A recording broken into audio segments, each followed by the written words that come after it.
Baik Bapak Ibu, sebetulnya kuncinya terkabul itu gampang.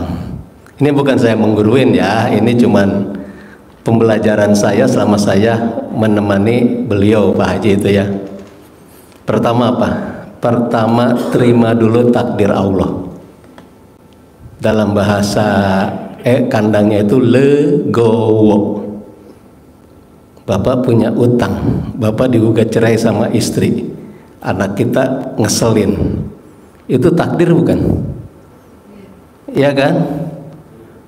Itu sudah kehendak Allah bukan? Iya, 50.000 tahun yang lalu sebelum Bapak Ibu lahir ke dunia ini, itu di Lauhul Mahfuz sudah tertulis. Welcome to my channel, Zafatomudai.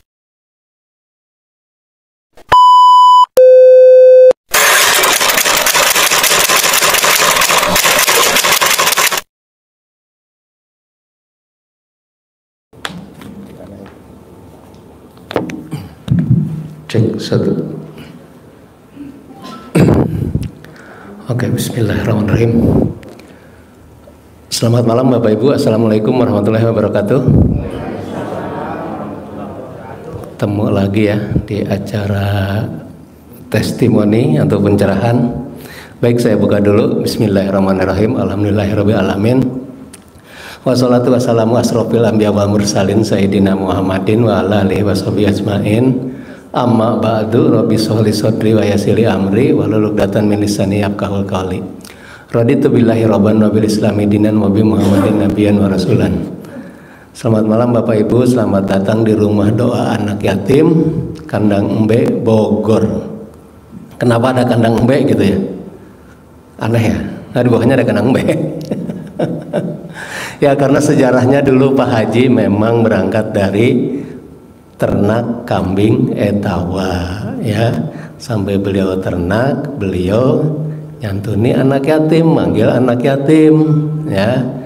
Nah sambil beliau ini nih bisnis susu kambing etawa. Nah banyak tamu yang datang, yang berobat sambil didoain dan diijabin oleh anak yatim, banyak yang sembuh dan terkabul. Baik itu penyakit medis, non medis, bahkan sampai hutang. Akhirnya sampai sekarang, dari tahun 2000 awalnya Pak Haji, berarti sudah 25 tahun. Alhamdulillah RDAY seperti sekarang ini.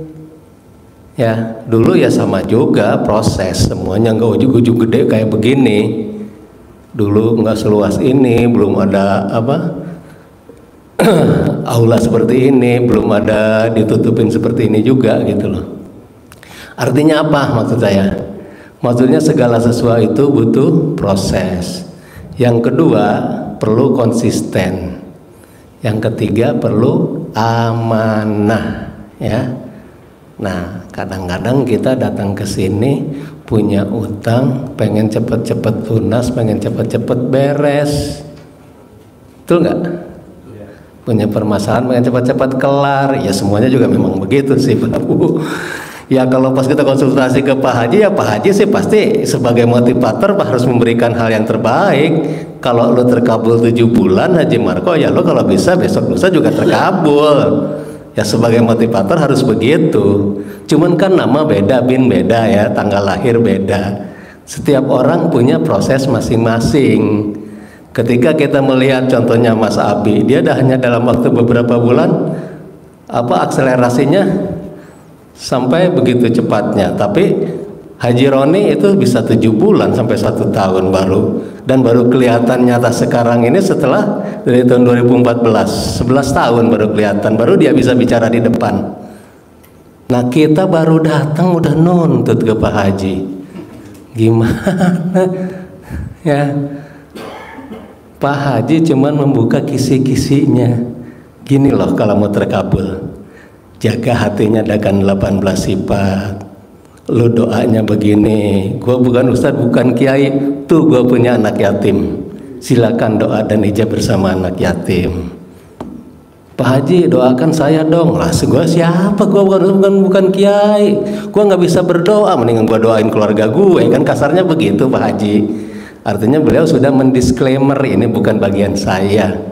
Oh, silakan doa dan ijab ada ustadznya, ada sarananya, tinggal lu jalurnya apa? Oh, dengan sedekah, ya kan? Betul nggak Bapak Ibu? Betul ya. Baik Bapak Ibu, kok bisa percaya sih datang ke CRDAY? Apa yang membuat Bapak Ibu mau datang ke RDAY? Kan kau ngeliat Pak Haji ngomongnya jorok loh, nggak jauh dari ilmu selang. Tahu nggak ilmu selang? Selangkangan. Kok mau gitu? Apa coba yang membuat Bapak Ibu tertarik untuk datang ke RDAY? Ada nggak? Oh, banyak yang terkabul. Iya. Sebetulnya bukan itu sih, Pak. Karena kita punya masalah ya. Udah lari ke sana kemari. Mungkin ada yang ke dukun juga kali ya. Ada yang bawa jimat juga. Tuh nggak? Iya, lumrah lah Pak, wajar ya. Iya. Baik Bapak Ibu, sebetulnya kuncinya terkabul itu gampang. Ini bukan saya mengguruin ya, ini cuman pembelajaran saya selama saya menemani beliau Pak Haji itu ya. Pertama apa? Pertama, terima dulu takdir Allah. Dalam bahasa kandangnya itu legowo. Bapak punya utang, Bapak digugat cerai sama istri, anak kita ngeselin, itu takdir bukan? Ya kan? Itu sudah kehendak Allah bukan? Iya, 50.000 tahun yang lalu sebelum Bapak Ibu lahir ke dunia ini, itu di Lauhul Mahfuz sudah tertulis ya, nama siapa, bin siapa, nanti jodohnya siapa, anaknya namanya siapa, matinya kapan, nikahnya kapan, sudah ada Pak. Kita kan cuman wayang, dalangnya kan Allah. Kita cuman ngikutin aja.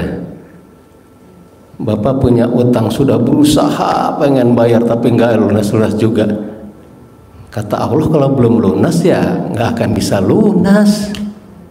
Kalau Pak Haji, kalau bahasa Pak Haji itu, kalau ibaratnya orang hamil, kalau belum puasanya melahirkan, ya tentu belum bisa melahirkan dong.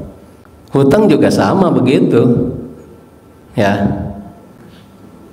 Terus apa? Jalani, nikmati, syukuri. Betul nggak? Iya, selama ini ya Allah, lunasilah hutang-hutang saya. Nanti udah ngelunasin hutang lagi. Sekarang banyak motivator di TikTok, di apa, berbicara masalah hutang, masalah apa macam-macam lah. Tapi kan sebetulnya intinya sama, ya kan? Terima dulu takdir Allah. Setelah kita menerima takdir Allah, langkah selanjutnya apa? Nikmati, berusaha. Langkah kedua adalah yakin. Ketika kita mau menghadap Allah, mau berdoa, ya Bapak harus yakin. Kalau Bapak nggak yakin juga percuma. Di sini udah yakin, udah keluar, apa benar nggak ya bisa lunas hutang, lunas tanpa bayar, tanpa nyicil, tanpa jual aset tuh, kayak di situ, hutang lunas tanpa bayar, tanpa jual aset, tanpa nyicil. Yakin nggak? Masa hutang bisa lunas tanpa bayar, tanpa nyicil? Karena itu ya Pak ya. Coba pengertian Bapak apa tuh? Hutang lunas tanpa bayar, tanpa jual aset, tanpa nyicil. Itu yang jadi penasaran. Itu penasaran Bapak ya? Iya. Iya. Lihat contoh-contoh yang sudah banyak lunas hutangnya Pak. Gitu. Oke, baik Pak. Ini secara tidak langsung, kalau bahasa marketing, ini adalah bahasa marketing, bahasa promosi. Ya, ini yang menarik. Betul? Betul. Tapi ini punya arti secara harfiah maupun ya bisa memang benar seperti itu, bisa memang itu cuman jargon. Contoh, hutang lunas tanpa bayar, tanpa nyicil, tanpa jual aset di sini sudah banyak terjadi. Contohnya Mbak Nadia. Sudah lihat apa videonya Mbak Nadia yang punya hutang 17 kartu kredit 100 pinjol? Sudah lihat belum video-videonya? Atau video-video kami yang lama? Oke, contohnya Mbak Nadia. Mbak Nadia waktu itu terlilit hutang 17 kartu kredit dan 100 pinjol, ratusan juta lah. Nah, kenapa bisa lunas? Beliau jalani ilmu RDAY, beliau ikuti arahan Pak Haji. Alhamdulillah, beliau akhirnya terpilih sebagai karyawan terbaik, dapat penghargaan, dapat hadiah uang. Akhirnya hadiah uang itu untuk apa? Untuk melunasi hutang. Iya kan?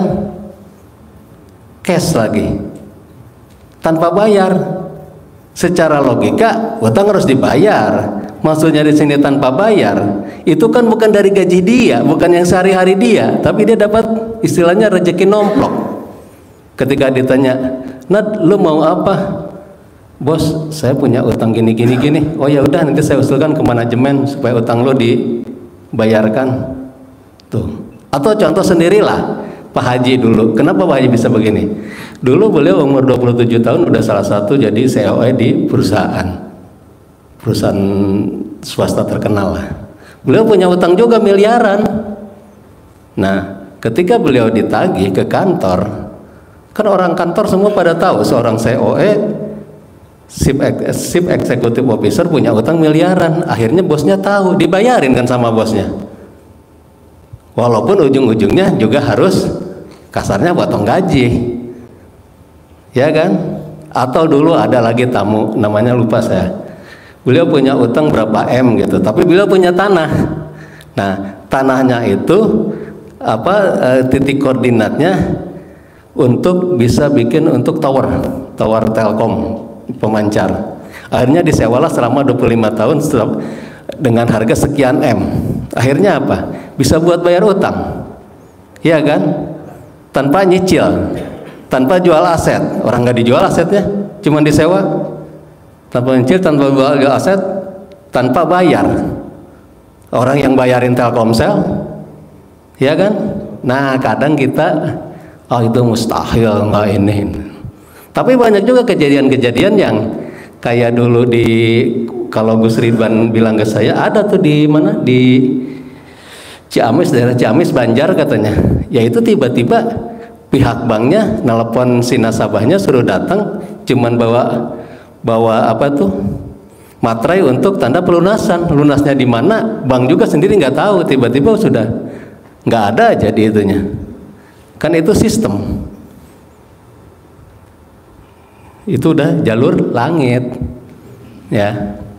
Nah, maksud saya, Bapak Ibu jangan berkecil hati. Cara Allah untuk melunasi hutang maklumnya itu, istilah Pak Haji itu, jangankan ngelunasi hutang lo. Orang mati gua hidupin bisa, ya kan? Malam gua rubah jadi siang gua jadi malam gua bisa. Nah, disinilah letak dari keyakinan kita, betul nggak? Iya, bapak ngutang aja yakin kok bisa bayar dulu, top up, ya kan? Betul nggak? Ngutang sekian ratus juta pasti kan yakin bisa kebayar dengan perhitungan gaji sekian, cicilan sekian, ya kan? Nah, sekarang dalam kenyataannya nggak bisa bayar, kok jadi nggak yakin? Oke, tadi legowo, yakin, apa lagi supaya hajat cepat terkabul? Pasrah bisa dikatakan dengan legowo, ya.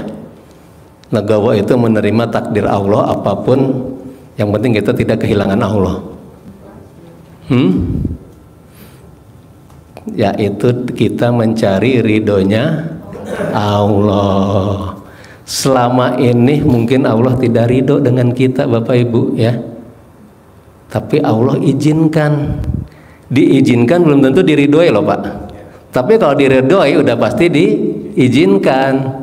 Contoh, kita punya anak masih kecil umur 15 tahun minta motor. Pasti belum kita kasih dong, masih kecil belum waktunya. Ya kan? Tapi anak itu merengek-rengek terus tiap hari, minta terus sampai pusing tuh telinga orang tuanya, telinga bapaknya. Akhirnya dibelikanlah motor. Terus apa yang terjadi? Tabrakan, kecelakaan. Artinya dia izinkan kan, tapi orang tuanya tidak meridhoi. Sama Allah juga gitu. Ketika bapak ibu dulu mau ngutang, kan bapak ibu tahu utang itu riba. Kan udah jelas hukumnya riba itu apa. Allah perangi. Tapi kan bapak ibu tahajud, doa, sholat, betul nggak? Merengek-rengek ke Allah, betul nggak? Mau ngutang aja tahajud kok. Kata Allah, malaikat udah kasih tuh, pusing gue. Tiap malam merengek-rengek terus katanya. Akhirnya apa? Nggak bisa bayar, mau disita, betul nggak? Itu kan Allah izinkan, tapi tidak Allah ridhoi. Nah, caranya sekarang kita kembali mencari ridhonya Allah. Dengan cara apa cari ridhonya Allah? Kalau di RDAY kan udah diajarkan. Oke, salah satunya sedekah, betul. Apa lagi? Paksakan malam, ya itu salah satunya. Mencari ridhonya Allah itu Bu bisa dengan dua cara. Pertama dengan ibadah sosial, kedua dengan ibadah ritual.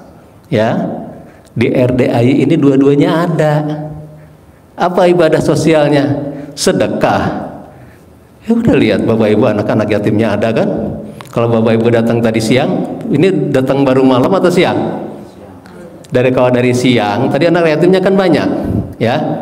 Nah, nanti malam habis dari acara ini Bapak Ibu tahajud, doa dan ijab bersama anak yatim, ya. Artinya tadi mencari Allah itu pertama dengan ibadah sosial, itu dengan sedekah. Yang kedua dengan ibadah ritual.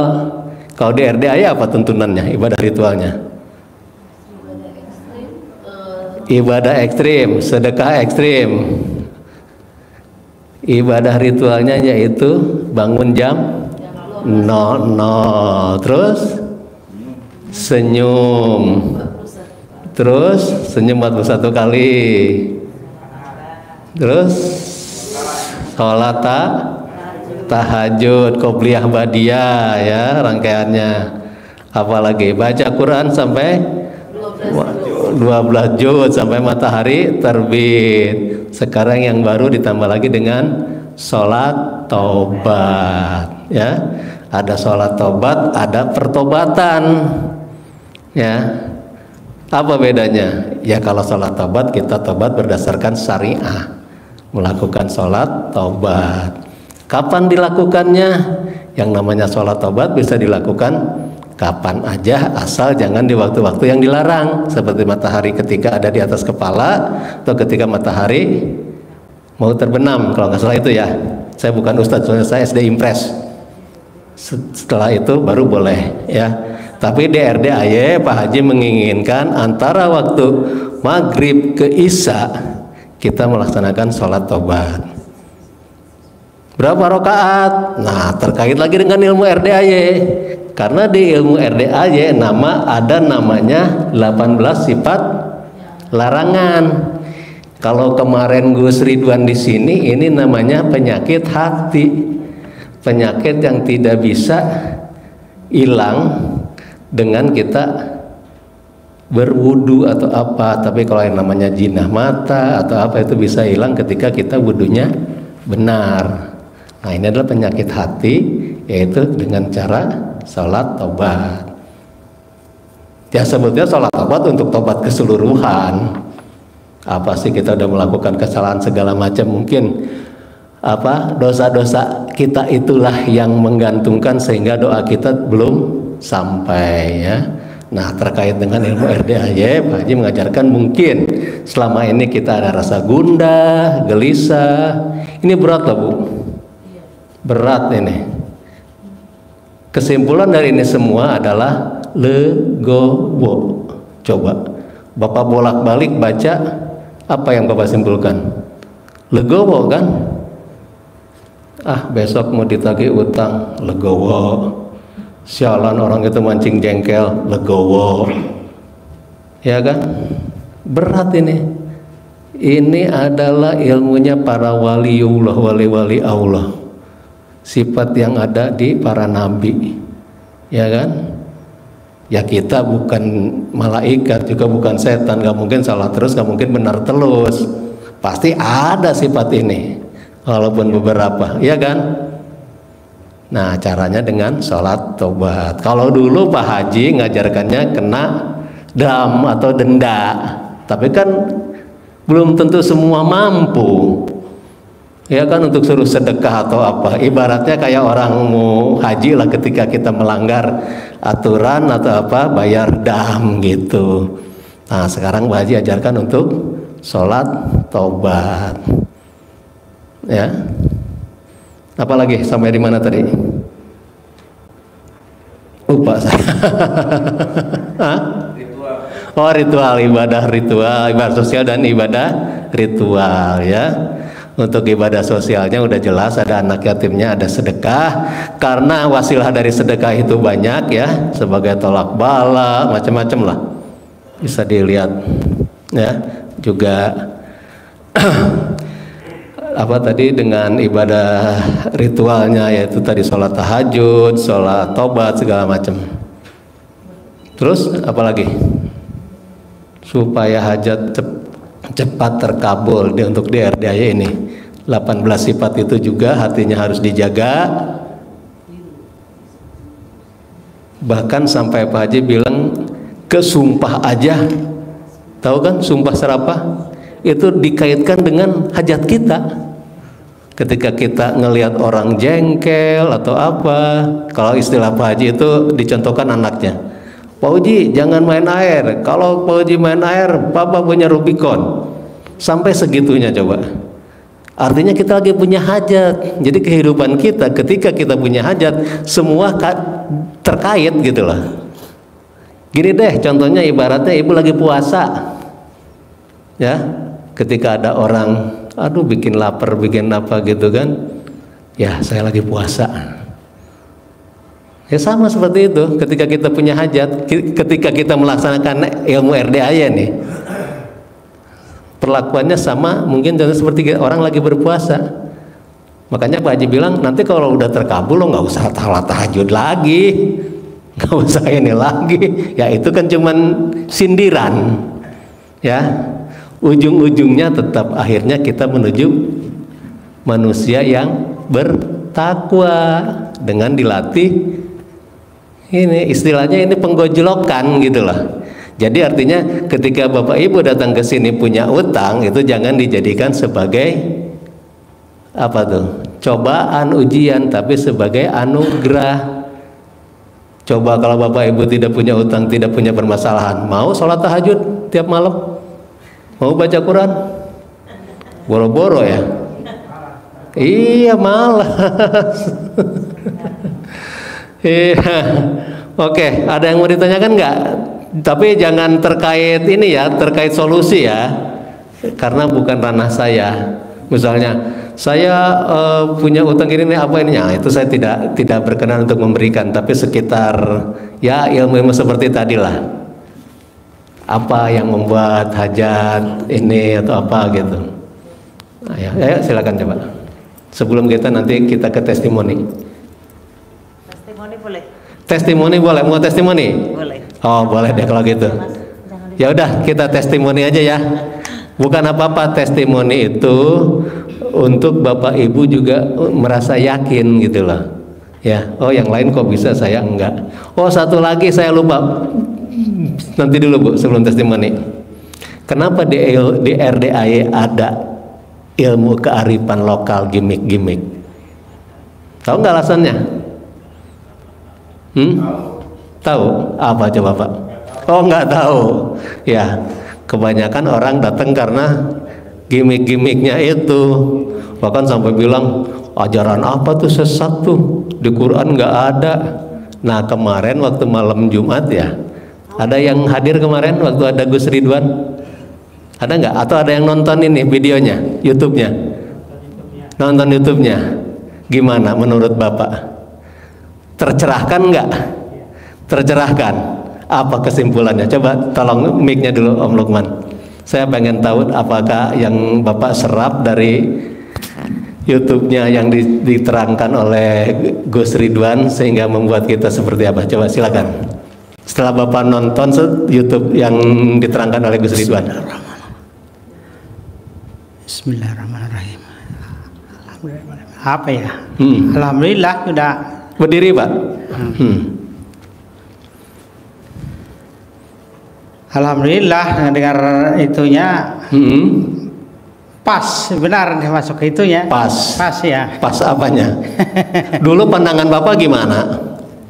Waktu pertama itu masih ragu-ragu gitu. Masih ragu-ragu. Iya. Ya, sedengar dari setelah diterangkan oleh Gus Ridwan. Ya itulah pas itunya. Makin yakin gitu. Ya. Makin yakin ya. Makin yakin, Pak. Iya. Terkadang gini Bapak Ibu, kita belum tahu ilmunya, kita belum tahu hukumnya, dalilnya, kita sudah mengejas seperti kita yang paling benar. Betul nggak? Betul. Ya. Kecuali, maaf nih, kalau Pak Haji merubah syariat yang sudah baku, yang sudah jelas Kangjeng Nabi bawa, ya. Pak Haji merubah sholat subuh jadi 4 rakaat karena subuh kan masih seger, ya dong. Sholat isya 2 rakaat aja, atau sholat berjamaah perempuan sama laki-laki bisa berdekatan atau apa gitu. Nah, itu kan sudah merubah syariat. Kan Pak Haji enggak. Di sini kan diajarkan sholat tahajud, ya kan, sedekah, bangun jam 00, semuanya kan ada. Nah, terkait dengan ilmu kearifan lokal, dulu itu nggak ada, nggak Pak Haji angkat tentang ilmu kearifan lokal. Berhubung makin kesini tamunya makin banyak, dulu itu cuma tuh suruh sedekah tahajud. Zamannya Pak Roni itu belum ada tuh, tahun 2014. Sedekah tahajud baca Quran, sedekah tahajud baca Quran, muliakan yatim. Makin sini tamunya makin banyak. Ketika datang tamunya nanya, Pak Haji saya harus wirid apa? Saya harus melakukan apa? Kan bingung Pak Haji. Lah gua kan bukan ustadz, bukan kiai. Pak Haji udah mendisklaimer. Nah karena basicnya memang Pak Haji juga orang Jawa dari Jawa Tengah. Mungkin dulu bapak-bapak yang sudah umur 50 tahun ke atas kayak saya ini dulu ngalamin ilmu kearifan lokal. Dulu nenek kita masih pakai tuh.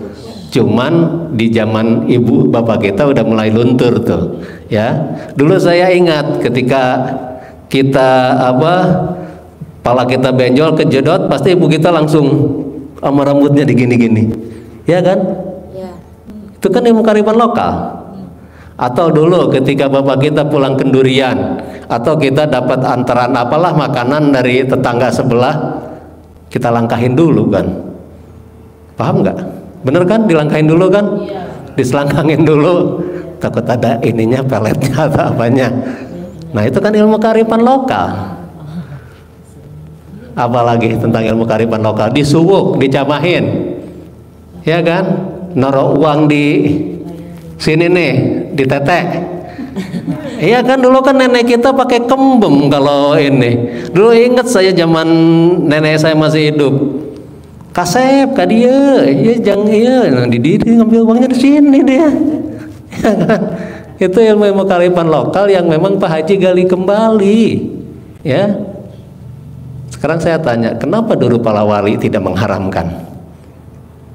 Bahkan kayak wayang golek, wayang kulit itu dijadikan sarana media untuk penyebaran agama Islam. Karena Islam adalah ruh, Islam adalah rahmatan lil alamin. Islam tidak menentang, tetapi kebiasaan adab adat istiadat masyarakat yang ada di daerah tersebut diberilah ruh Islam. Ketika Islam datang ke Cina, jadilah Islam dengan corak Cina. Islam datang ke Timur Tengah dengan corak Timur Tengah. Istilahnya kalau namanya ilmu fikih itu cabangnya kan banyak. Pokoknya batangnya yang tetap sama, yang tidak boleh berubah. Rukun iman, rukun Islam, ya. Kalau namanya cabangnya segala macam pasti berbeda-beda. Datang ke Nusantara, jadilah Islam dengan wajah Nusantara. Betul nggak?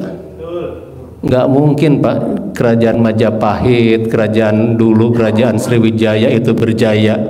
Pasti ilmu-ilmu kearifan lokal yang dipakai, ya kan? Dulu kan belum ada dokter. Sakit mata, ya udah deh pakai air kencing aja, ditetesin. Ingat nggak?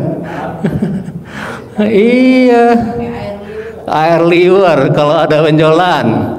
Atau ketika kita bangun tidur mata bengkak dikencingin kecoa, pakai apa? Upil atau apa tuh? Iya kan? Dijilatin. Ya, artinya apa? Allah itu sudah menciptakan, Mbak. Ya, obat itu ada di diri kita. Ya, atau kita makan duren supaya enggak pusing, minum di tangkainya itu di itunya duren. Makan apa? Istilah melinjo supaya enggak asam urat, apa sama ininya kan? Sama kulitnya. Nah, itu. Nah, karena memang sekarang zamannya modern, kebutuhan industri oleh dunia barat diciptakanlah pengobatan, obat-obat sintetis, buatan kimiawi, ya kan, supaya laku. Kalau enggak laku. Nah, Pak Haji kan di sini mengajarkan, kalau lu punya duit lu ke dokter, kalau lu sakit gigi, kalau lu nggak punya duit ya tinggal colek aja lu, tempelin, sembuh kan? Sembuh, ya. Jadi tolong jangan mengejas sebentar-bentar sirik, sebentar-bentar sesat. Nah, kemarin dikupas tuh sama Gus Ridwan tuh, ternyata ada di kitabnya, ya. Masalah tentang istri nawarin duluan, ada kan? Ada. Iya kan, bercanda dengan istri, culak colek, ya. Kontol gede, memek gede, ternyata ada juga. Ya kan? Ya dengan bahasa-bahasa ahli hikmah itu, dengan dulu bahasa-bahasa Ibrani kan, itu kan bukan doa yang tidak ada di Al-Quran kan, ternyata ada. Yang penting yakinnya sama Allah, yang menyembuhkan Allah. Oke, cukup nggak? Ya oke, sekarang Ibu silakan, tadi mau testimoni kan, ayo. Selama ini apa yang sudah Ibu kerjakan dengan ilmu RDA-nya dan apa yang sudah terkabul? Yuk silakan. Sud Mansud. Warahmatullahi wabarakatuh. Oh nggak usah. Ya udah, ibunya berdiri aja, tapi nggak disud nggak apa-apa. Biar bapak-bapaknya lihat. Ya. Oke, nama siapa, dari mana, apa yang sudah terkabul, Ibu melaksanakan ilmu RDA ya apa? Silakan. Assalamualaikum warahmatullahi wabarakatuh. Alhamdulillahirrabbilalamin. Saya sudah yang kesekian kalinya, 10 kali saya udah kesini. Ya. Alhamdulillah, dari awalnya memang saya awalnya lihat YouTube, terus suami saya yang awalnya nyalain. Saya udah 4 kali ini testimoni, Bu, Bapak. Awalnya saya nggak percaya suami nyalain kayak gitu. Saya sendiri itu kasar amat gitu, terus bahasanya gitu amat. Lama 2 bulan saya akhirnya nyolong-nyolong, saya lihat YouTube-nya juga, Bu. Habis itu saya jalanin juga. Saya jalanin, yang saya syukurin awal, Pak. Saya syukurin awal itu yang tadinya saya nggak ngerti Qobliyah Ba'diyah, akhirnya saya ngerti. Terus yang tadinya saya sholatnya suka telat, Pak, itu akhirnya saya jalanin dengan insya Allah tepat gitu. Terus yang baca Al-Quran tadinya saya itu paling 1 lembar, alhamdulillah sekarang belum sih sampai 12 juz, tapi alhamdulillah 6 juz sudah saya jalanin. Terus ini alhamdulillah berhasil. apa sih yang dikatakan Pak Haji dan Bapak yang tadi bilang, kalau kita nggak punya permasalahan hutang atau yang lain-lain, nggak mungkin datang ke RDAI, iya nggak Pak? Nah itu saya datang ke sini, alhamdulillah memang saya punya anugerah besar Pak. Tapi alhamdulillah sejak saya jalanin ilmunya Bapak Haji, terus dengan diajarin Pak Haji sedekah subuh, alhamdulillah semuanya sudah terkabul Pak. Walaupun saya belum menerima apa sih benar-benar depan mata itu, tapi yang kecil-kecil alhamdulillah semuanya sudah kabul Pak. Ya sudah sampai 2 rumah saya dicat, di apa udah. Tapi saya dengan itu alhamdulillah saya gak pernah lepas yang namanya alhamdulillah. Terus Pak saya bacain, mau itu datang mau itu apa, alhamdulillah sampai sekarang alhamdulillah nggak pernah ada itu Pak, alhamdulillah udah itu. Terus ini suami ini ya, suami kan punya penyakit komplikasi Pak, punya penyakit komplikasi, pernah testimoni juga bareng sama saya. Itu penyakit, yo alhamdulillah sudah sembuh, sampai dikasih bibit sama Pak Haji. Terus testimoni lagi, saya ada itu naik motor nggak bawa apapun, gundul. Itu udah ini Pak, udah di apa sih ya, mau dibawa motornya, bacain terus Pak, alhamdulillah sampai terus nggak pernah ini. Alhamdulillah kontaknya main dikasih aja Pak. Oh itu ibu motornya itu ya, oh ini Bu, udah dengan enaknya kayak gitu Pak. Terus alhamdulillah saya juga udah privat Pak, udah privat yang 10 juta udah 2 kali, alhamdulillah. Saya udah dapat bibit sama centong udah 7, centongnya 7, bibitnya 10. Ya walaupun itu kata Pak Haji masih receh, tapi bagi saya alhamdulillah saya bersyukur banget. Udah sedikit-sedikit masuk udah.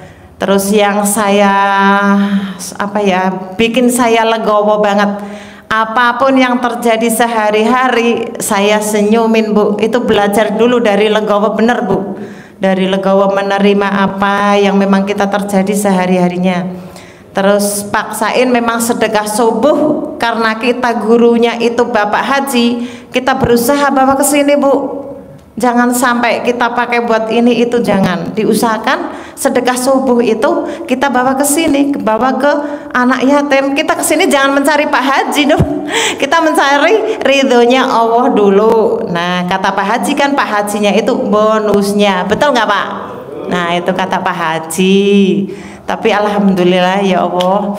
Terus kemarin terjadi, saya itu kan ikut fashion show di tingkat kecamatan. Ya memang itu gimmick-nya tajam banget. Bener-bener kabul. Saya juara 1 Pak, juara 1. Akhirnya saya mau ke tingkat kabupaten, berhubung kok ada wakilnya, ya udah saya nggak jadi. Ada yang lebih muda karena umurnya nggak sampai. Terus kemarin berarti yang ke-9 kalinya kemarin saya kesini, saya belum sempat testimoni, mau kesini lagi. Kemarin ada waktu yang enggak ini. Terakhir saya dapat ini Pak, terakhir saya dapat kemarin dapat apa ya? Alhamdulillah banget. Saya ada Pak akrab dari, saya kan punya grup Pak, punya grup nyoto awal. Oh Ibu, iya, yang ketuanya Prapti. Nah betul, ketuanya Bu Prapti. Iya. Nah akhirnya saya ada lagi nih grup yang sekarang jumlahnya kepala itu 1011 tuh kemarin. 1111 kepala. Anggotanya. Itu ketuanya Ibu Rohmah. Oh ya, Gembira Ria. Betul. Itu saya ikut juga itu. Ikut iya. juga, tapi saya ya sekedar melihat-melihat aja. Nah itu saya kemarin dari grup nyoto, sebagian salah satu ada yang nggak enak lah sama saya. Alhamdulillah saya dibentak sampai saya dikatain yang ini itu, saya jawab aja alhamdulillah, pasti nanti cair, pasti cair. Itu pagi Pak, jam 8 saya dibentak, jam 3 cair, saya dikasih motor sama anak. Alhamdulillah. Betul harus bersyukur. Harus bersyukur ya Bu ya. Dan jangan sampai bolong bangun jam 00 itu Bu. Saya kalau bangun jam 11.30 buat bersyukur dulu, senyum 41 kali, dikali 20 detik ya Pak ya.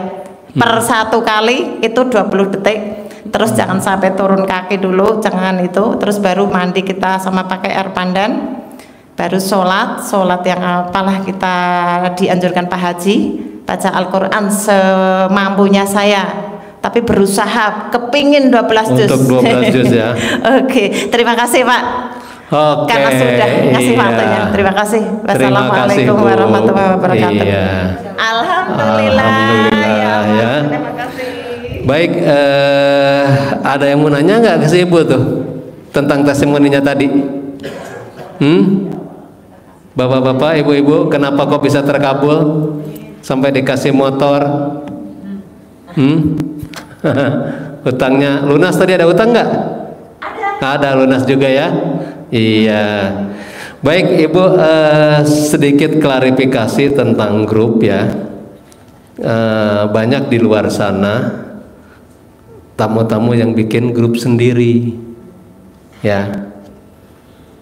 Sebenarnya gini, boleh-boleh saja, cuman jangan disalahgunakan ya.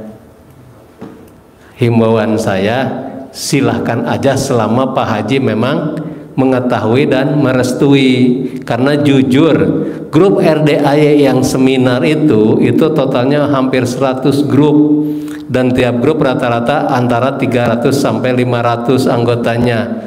Itu kalau di grup seminar yang resmi itu tidak bisa konsultasi, tamu tidak bisa untuk, anggota tidak bisa untuk bertanya atau apa. Itu kita kunci, hanya admin aja.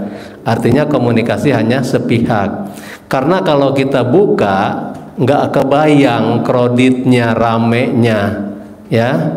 Jadi grup yang resmi itu hanya menerima hal-hal pemberitaan yang memang yang dari RDAY, dari Pak Haji, dari kami para admin. Nah, adapun grup-grup yang di luar itu biasanya terbuka tuh, mereka saling komunikasi, saling itu. Silakan aja selama Pak Haji memang merestui dan mengetahui.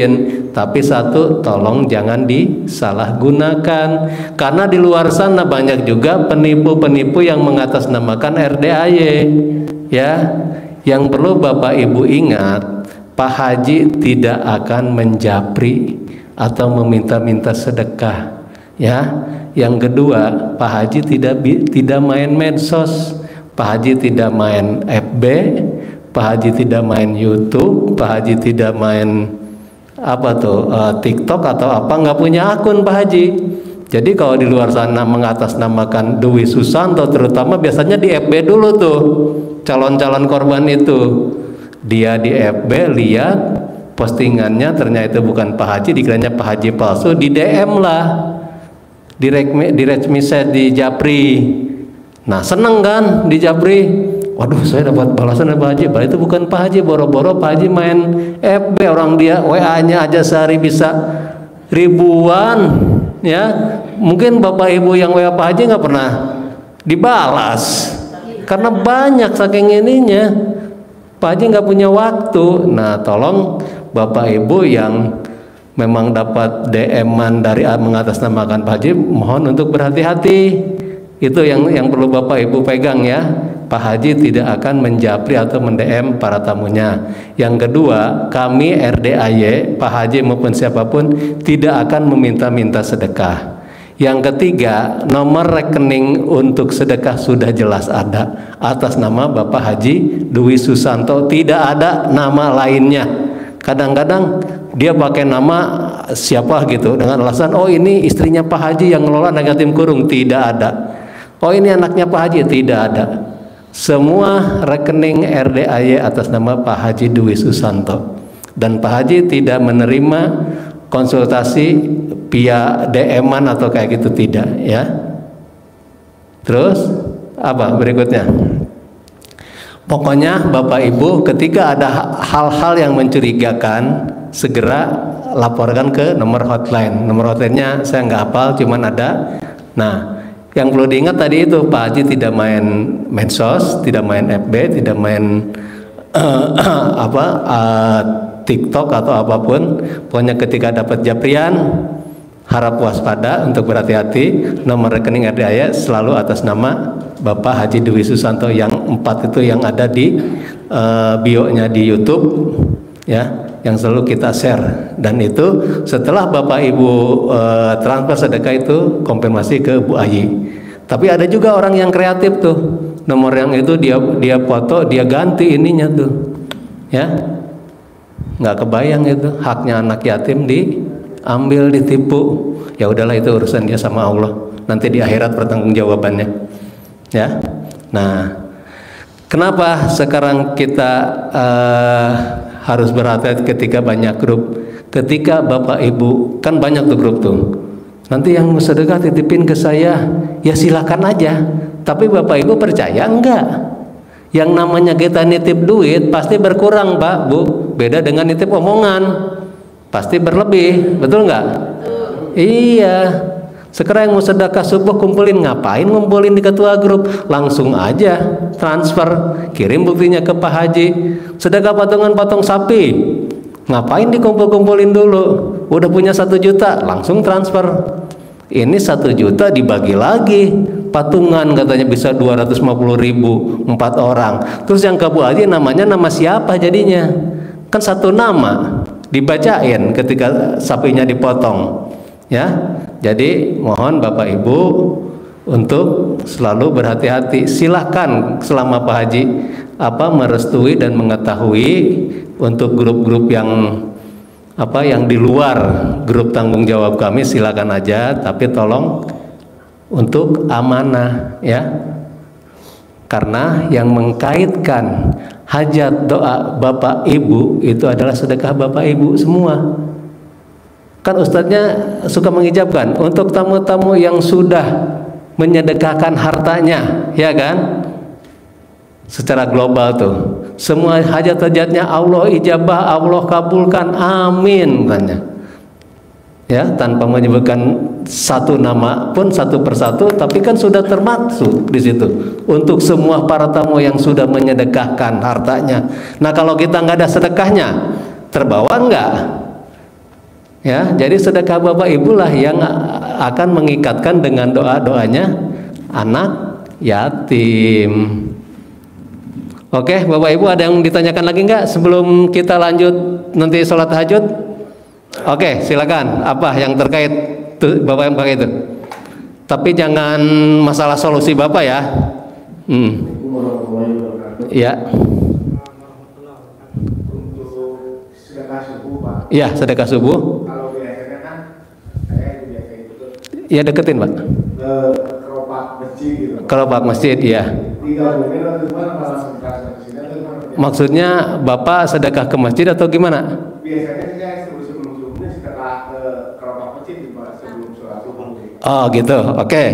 Baik Bapak Ibu, yang namanya sedekah kita boleh kemana aja ya. Mau ke masjid, mau ke mana juga silahkan ya. Nah, tentu ada keuntungan masing-masing. Ketika Bapak sedekah subuh di masjid, ya masukin cemplung gitu kan. Nah, itu kan baru minggu depan dibukanya, ketika hari Jumat. Terus uangnya dipakainya ketika ada keperluan, ya. Terus apa keuntungannya kalau Bapak sedekah subuh di RDAY? Bapak sekarang nih sholat tahajud subuh kan, Bapak sedekah nulis di sana. Nah, nanti anak-anak yatim setelah sholat tahajud, nah kebetulan Bapak karena datang, Bapak kan doa dan ijab sendiri kan. Ya tadi saya bilang, yang mengikatkan doa Bapak dengan hajat Bapak, hajat Bapak, doa Bapak dengan doanya anak yatim itu karena sedekah Bapak ke sini. Nah, kalau Bapak sedekah ke keropak masjid, berarti Bapak tidak terbawa dong dengan doanya ijabnya anak yatim. Karena Bapak kan sedekahnya ke masjid. Nah, terus di sini keuntungannya itu anak yatim setelah sholat tahajud dibagi amplop. Itu kan semuanya dari sedekah Bapak Ibu. Anak yatim makan, Bapak Ibu juga ikut makan. Ya itu kan dari semuanya. Ya, jadi langsung tersalurkan. Itu aja keuntungannya. Kalau Bapak nggak kesini, misalnya nih nggak datang nih, mau sedekah ke RDAY, Bapak tinggal transfer aja. Bukti transfernya kirim ke Bu Ayi. Nanti ustadznya akan, kan kalau anak yatim udah sholat tahajud naik ke atas kan. Nah itu untuk mengijabkan tamu-tamu yang nggak bisa datang. Itu diijabkan di atas. Karena Bapak udah datang ya, Bapak kan udah doa dan ijab sendiri. Ya, oke, udah jelas. Maksudnya dikumpulin dulu apa itu Pak? Oh, Bapak mau sedekah ke sini? Dari sini untuk sedekah subuhnya gitu. Untuk sedekah subuhnya. Ya monggo, terserah Bapak. Sekarang kan kalau di sini minimal biasanya Pak Haji 100.000 ya untuk sedekah itu dipaksakan. Kalau belum 100.000 mau dikumpulin dulu juga nggak apa-apa. Udah 100.000 baru ditransfer. Itu daripada Bapak titipin ke ketuanya, nanti sama ketuanya kepake. Atau Bapak udah ada 100.000, ya Bapak langsung aja transfer. Itu. Oke, ada lagi? Ada nggak? Ya Ibu, monggo, silakan.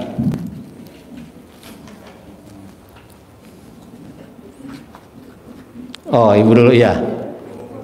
Ya, nanti 2 pertanyaan lagi. Yuk silakan Bu. Masjidnya udah terang tuh. Assalamualaikum warahmatullahi wabarakatuh. Ya, Waalaikumsalam warahmatullahi wabarakatuh.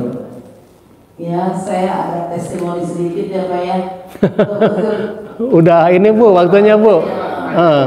Iya, oke. Pak, mungkin ya pertanyaannya paling apa sih? Ibu pikir dulu ya Bu. 2 menit lagi Bu tanya Bu. Bentar lagi tahajud ini Bu ya. Ya, gimana Bu? Assalamualaikum warahmatullahi wabarakatuh. Ya. Jadi saya ininya udah sebelum dari sini istilahnya gaji saya kurang. Lalu setelah 2 kali bagus gitu. Pertanyaannya adalah gimana biar tetap gitu. Nggak kemarin sempat 2 kali drop lagi gitu. Maksudnya Ibu gimana? Jadi kebaikan apa yang Pak Haji sampaikan, dan alhamdulillah 2 bulan kemarin itu bagus. Pernah, dan sekarang tuh 2 bulan terakhir tuh ngedrop lagi gitu. Tapi insya Allah sih kalau ibadah masih tetap gitu ya. Tapi kenapa ada downnya gitu Pak? Gimana biar tetap konsisten maksudnya. Oh iya ya. Rahasianya gitu. Rahasianya ya.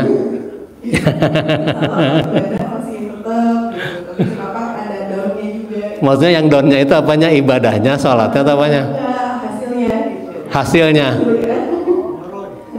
menurun. Nah, oh gitu. Jadi Ibu udah ibadah konsisten tapi kok hasilnya menurun gitu. Awal-awal dari sini bagus tuh. Padahal perasaan mah gak ada yang dikurangin gitu. Berarti Ibu perhitungan dong dengan Allah. Hah? Ya itu buktinya kok turun katanya. Itu bukan perhitungan dengan Allah. Makanya niatkanlah kita ibadah, ya. Niatkanlah nyari ridhonya Allah. Masalah hasil Allah nanti yang kasih. Mau turun mau enggak kan itu menurut kita. Apa emang benar turun? Kan kita nggak tahu. Ketika Ibu sedekah, kok kemarin mah sedekah saya rezekinya banyak, kok sekarang mah rezekinya seret, susah banget, tapi saya udah sedekah. Nah ketika Ibu selamat dari kecelakaan, apa itu bukan ini juga? Harusnya mungkin hari ini Ibu bawa motor ketabrak, ternyata Ibu selamat terhindar. Nah itu bukan rezeki juga. Nah, kita kan nggak tahu, ya. Jadi intinya jangan suhujun sama Allah, ya. Harus prasangka baik, niat cari ridhonya Allah, ya. Oke, baik Bapak Ibu, karena ini masjidnya sudah terang, sudah menunjukkan pukul 1, kita akhiri dulu ya sampai di sini. Terima kasih atas kehadirannya. Mohon maaf kalau apa yang saya berikan itu kurang berkenan atau Bapak Ibu merasa kurang puas, ya. Untuk sementara waktu memang guru kita Pak Haji masih bed rest, ya. Tetap ada Pak Haji, nggak ada Pak Haji, yang penting doa dan ijab bersama anak yatimnya, ya. Ketemu Pak Haji adalah bonus, ya. Pak Haji cuman wasilah. Doa dan ijab dengan anak yatim. Yang menentukan kan bukan Pak Hajinya, yang menentukan kan Allah. Gimana hati kita ke Allahnya, ya. Oke, itu aja. Om Uji ada pembagian centong, oke. Nah nanti ibu dulu yang baris untuk menerima centong, bapak-bapaknya di belakang ibu-ibu. Oke, silakan kita mulai. Yuk, silakan. Nanti bapak ibu langsung tahajud ya, langsung ke masjid, sudah terang tuh masjidnya. Terima kasih. Wassalamualaikum warahmatullahi wabarakatuh.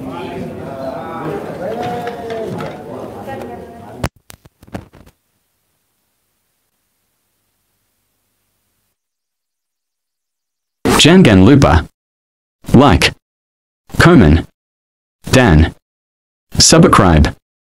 Ayo Bapak Ibu.